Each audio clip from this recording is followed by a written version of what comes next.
안녕하십니까. 신의균의 국방TV 시큐리티 뉴스입니다. 자, 오늘도 우크라이나 전황 그리고 이스라엘 상황 같이 알아보도록 하겠습니다. 여러분들 성원 덕분에 휴가 잘 다녀왔고 또 에너지 충전 잘 했으니 계속 또 열심히 여러분들께 국제 안보, 우리 대한민국 안보 관련한 소식 전해드리려 노력해 나가겠습니다. 네타냐후 총리가, 이스라엘 총리죠, 굉장히 강력한 이 협상안을 발표를 했습니다.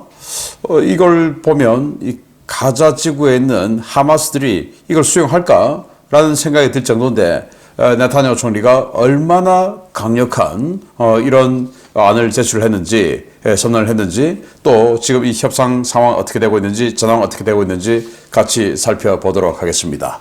자, 우크라이나 전황 먼저입니다. 병력은 1000명의 러시아군을 사살했다 라고 밝혔고, 전차는 3대 격파, 장갑차 37대 격파, 차량 36대 격파, 특수장비 9대 격파, 야포 49문 격파, 다른장 로켓 2문 격파, 무인 항공기 32대 격파 등의 전과가 있다라고 밝혔고, 보시다시피 제가 없는 동안 이 병력 40만 명 사살한 것을 돌파를 했죠.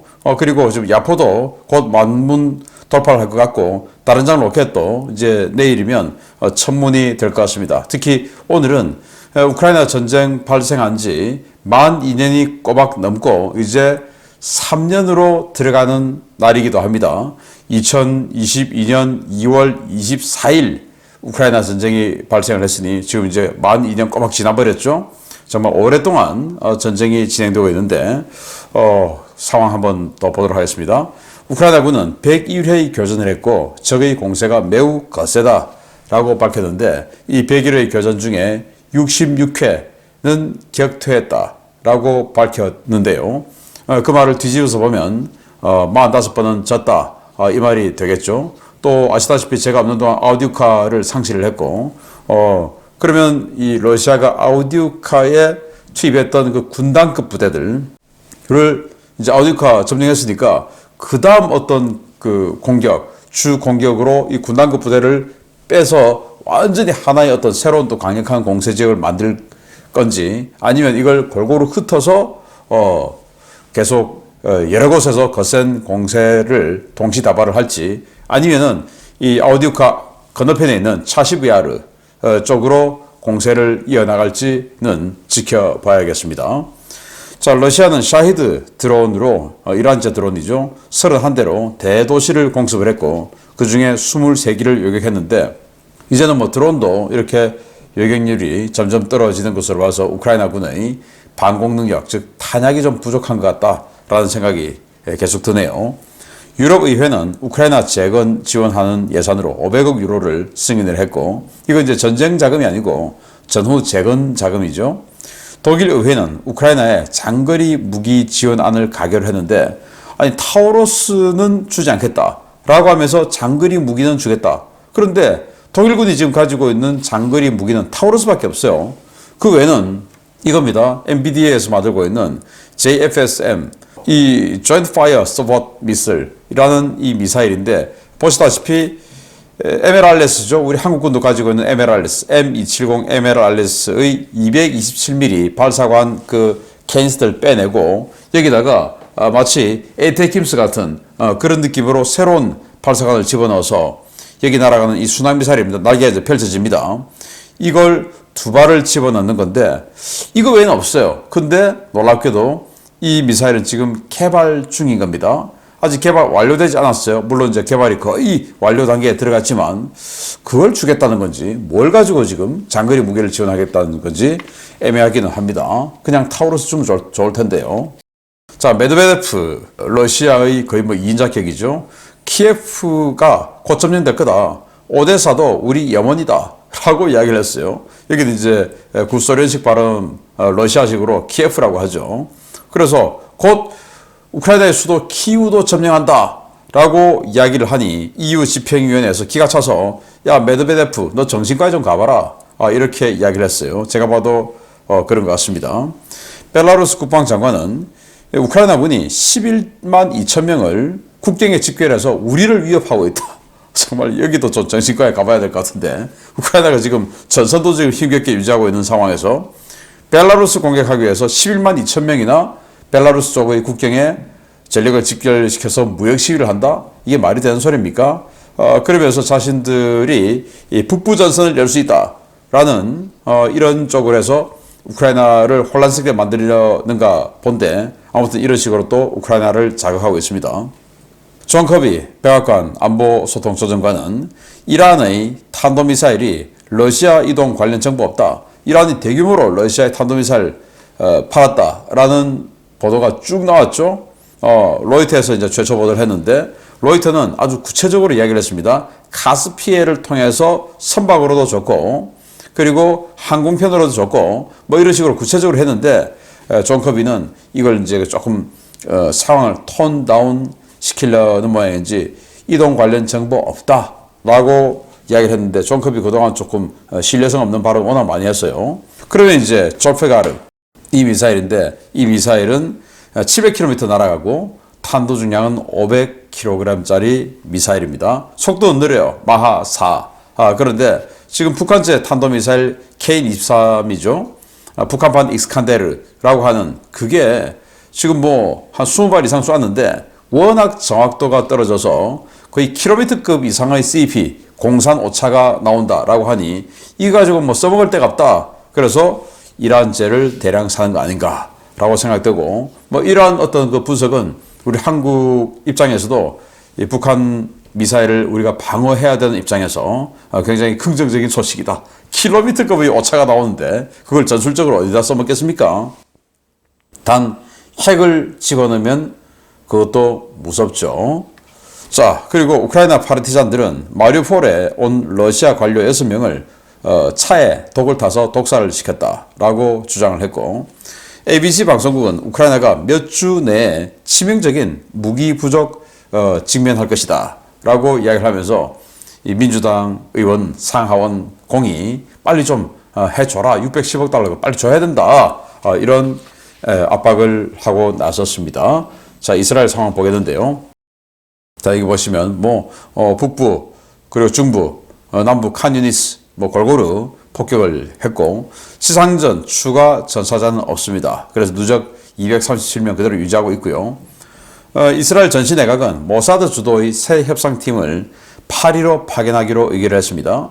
뭐 이 협상 결렬되어 버렸죠. 카이로에서 한 협상이. 그래서 다음에 이제 또 그 협상을 계속 이어가야 되니 이제는 파리에서 하기로 하는데 멤버는 그대로입니다. 여기에 이스라엘은 이제 뭐 다른 그 기구들 또는 정부 기관 다 빼고 모사드가 주도해서 협상팀을 파리에 파견하기로 했다라는 거고, 이 하마스는 한의의 주도 이 하마스 협상단이 카이로 회담 종료하고 빈손으로 철수했다. 이제 카이로에 또 끝났으니까 이제 또 파리로 가야 되겠죠. 파리에서는 좋은 결과 있기를 바랍니다. 자, 알마야딘지 거의 뭐 이 저항의 축 기관지라고 할 수 있는데, 여기에서 저항의 축 관계자, 그러니까 이란을 중심으로 한 이 불량 아랍 국가들이죠. 이 관계자는 협상 진전 보도는 거짓이다. 협상 진전 보도는 누가 했냐? 바로 백악관 미국이 했죠. 그래서 그거는 뭐 말도 안 되는 소리다라고 미국의 체면을 짓밟아 버렸고, 바이든 미국 대통령은 팔레스타인 대다수는 하마스가 아니다. 그래서 팔레스타인 그들도 피해자다. 우리는 팔레스타인을 보호해야 된다. 라는 원론적인 이야기를 했고요. 이스라엘군은 하마스 조직원으로 확인된 유엔 팔레스타인 난민 지원 기구의 직원 8명을 긴급 체포했습니다. 그래서 계속 이 유엔 팔레스타인 난민 기구가 하마스를 지원하거나 직접 하마스가 되어서 테러에 동원되거나 했다는 증거들이 이렇게 계속 나오고 있습니다. 미국의 오스틴 국방장관은 이스라엘의 갈란트 국방장관에 경고를 했습니다. 민간인 대피 없이 라파 진입을 불허한다. 그래서 이 라파는 가자지구와 이집트와의 경계에 있는 검문소죠. 여기에 이제 이쪽으로 쫙 해서 이스라엘군이 진입해서 여기 이집트로 탈출하려고 준비 중인 하마스들을 완전히 그냥 소탕하겠다라는 건데, 민간인 대피 없이 라파 진입 불허한다. 민간인 여기 지금 적으면 120만, 많으면 170만까지 있다라고 하는데 어디다가 다 대피를 할까요? 그리고 신베트 정보기구죠. 이스라엘의 여기서는 서한지구에서 드론을 이용해서 테러리스트 제거 작전 수행 중이다. 이제 뭐 직접 들어가니까 피해놓고 해서 드론 요즘 워낙 좋으니까 드론으로 촬영해서 얼굴 확인하고 맞다 하면 또 이제 자폭 돌격시켜버리고 하는 이런 식으로 공격을 하고 있다라고 이야기를 했고, 예루살렘 검문소에서 총격 사건이 발생해서 12명의 사상자가 발생했다라는 거고, 헤즈볼라는 이스라엘의 공습 보복으로, 그러니까 이스라엘이 레바논의 수도 베이루트도 공습했죠. 제가 없는 동안 19일, 그리고 22일은 또 시리아의 수도 다마스쿠스의 아파트 창문을 그대로 때려버렸는데, 폭격으로. 그래서 민간인 다수가 사상했는데, 이 아파트 그 해당 호실에 이 헤즈볼라의 군수 책임자가 살고 있다라는 이야기였습니다. 따라서 시리아 수도 다마스쿠스의 민간인 아파트를 공습한 거, 그리고 레바논 수도 베이루트를 공습한 거, 이 모두가 헤즈볼라 때문이다 라고 이스라엘은 발표를 했지만, 이 헤즈볼라는 그러한 보복을 또 해야 되는 입장이니까, 자기네들 입장에서는. 그래서 골란 고원의 민가를 집중 포격을 했는데, 여기 지금 보시면 뭐 빨간색이 있습니다. 그리고 또 파란색은 이제 이스라엘이 공격을 한 것이죠. 이렇게 이제 서로 간에 또 이 헤즈볼라와 이스라엘의 국경 지역에서 전투가 격렬하게 벌어지고 있습니다. 그리고는 이에 대한 보복으로 헤즈볼라가 이렇게 이스라엘 지역의 마을을 포격을 해서 이 마을에 불이 타오르는 이런 피해가 발생했다. 서로 간에 지금 뭐 상당히 고조되고 있는 상황인데, 갈란트 국방장관이 곧 이 헤즈볼라를 토벌하기 위해서 레바논 국경 지역으로 정규군 정예부대를 집어넣을 것 같더니 지금 뭐 한 달 가까이 못하고 있죠. 왜? 가자 지구가 아직 정리가 완전히 되지 않았기 때문에 양쪽에서 전쟁을 동시에 할 수는 없으니 지금 좀 대기하고 있는 상태인 것 같습니다. 자, 후티 반군은 미국의 구축함에 드론 공격을 했고 실패를 했다라는 소식까지 들어와 있습니다. 자, 중요 소식 들어갑니다. 팔레스타인 국가를 인정하고 가자 지구에서의 군사작전을 중단하라는 미국의 압박에도 불구하고 이스라엘이 하마스를 비롯한 저항의 축 세력에 대한 최후 통첩을 던졌습니다. 둘 중 하나는 그 땅에서 완전히 사라져야 끝이 날 것 같은데, 저항의 축 세력이 총력전 태세로 반격에 나설 것으로 보입니다. 베냐민 네타냐후 이스라엘 총리가 현지 시각 2월 22일 밤에 열린 전시내각 회의에서 팔레스타인을 비롯한 아랍 세력에게 제안하는 최종 휴전안을 내놓았으며, 이는 사실상 이스라엘에 대한 팔레스타인 지역 통치 내용을 담은 것으로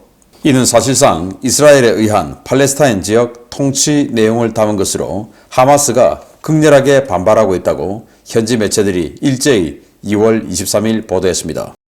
네타냐후 총리는 팔레스타인 자치정부를 인정하지 않고 이스라엘이 직접 통치하는 지방 사무 조직이 전후 가자지구를 통치할 것임을 분명히 했는데요. 그는 이 지방 사무 조직의 주체가 누가 될지는 밝히지 않은 채 테러와 무관하면서 행정 경험이 있는 관료들이 이 조직을 채워나갈 것이라고만 밝혔습니다.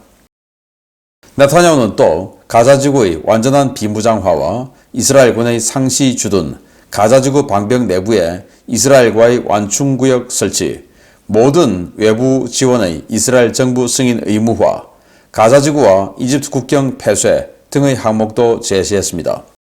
그는 가자지구뿐만 아니라 서한지구에 대해서도 비무장화를 추진할 것임을 분명히 하면서 서한지구 전역에 대한 총체적 보안 통제를 이스라엘 측이 맡고 팔레스타인 전 지역에서 유엔 구호기구를 퇴출하는 것은 물론 가자와 서한 모든 지역에서 이스라엘이 주도하는 탈급진화 프로그램을 진행하는 방안도 제시했습니다.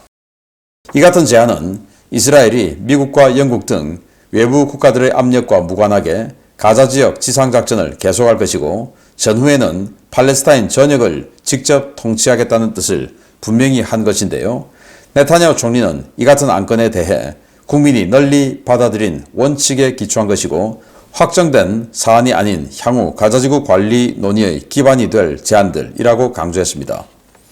네타냐후의 이번 제안은 이스라엘의 기존 입장보다 한 단계 더 강경한 방향으로 선회한 것으로 가자지구는 물론 서한지구의 팔레스타인 정치 세력이나 국가도 인정할 수 없다는 의지로 풀이되는데요.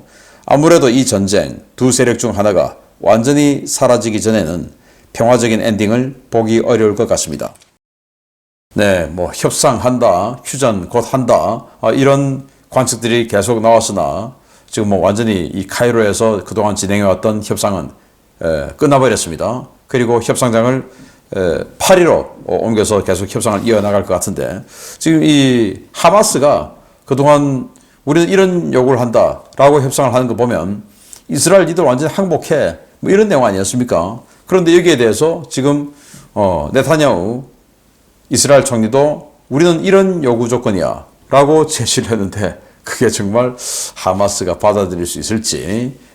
그러나 제 마음은 뭐 이 정도가 되어야 이스라엘 국민들이 안심을 하겠구나 라는 생각이 드는데, 반대로 팔레스타인인들이나 하마스는 뭐 정말 그들은 받아들이기 힘든 이런 조건이 아닌가라고 생각이 되니 협상은 요원하기만 할 것 같다라는 생각이 드는데, 왜냐? 팔레스타인 즉 하마스도 그렇고 이스라엘도 그렇고 from the river to sea, 그래서 이 요르단강, 요르단과의 국경 지역에 있는 이 요르단강, 이 강에서부터 지중해 바다까지 전체를 다 팔레스타인은 우리가 다 장악해야 돼. 왜? 여기는 2000년 동안 우리 땅이었으니까 라는 거고, 이스라엘인들은 아니 여기는 하나님이 우리에게 지정해 주신 젖과 꿀이 흐르는 가나안 땅, 우리 땅이야.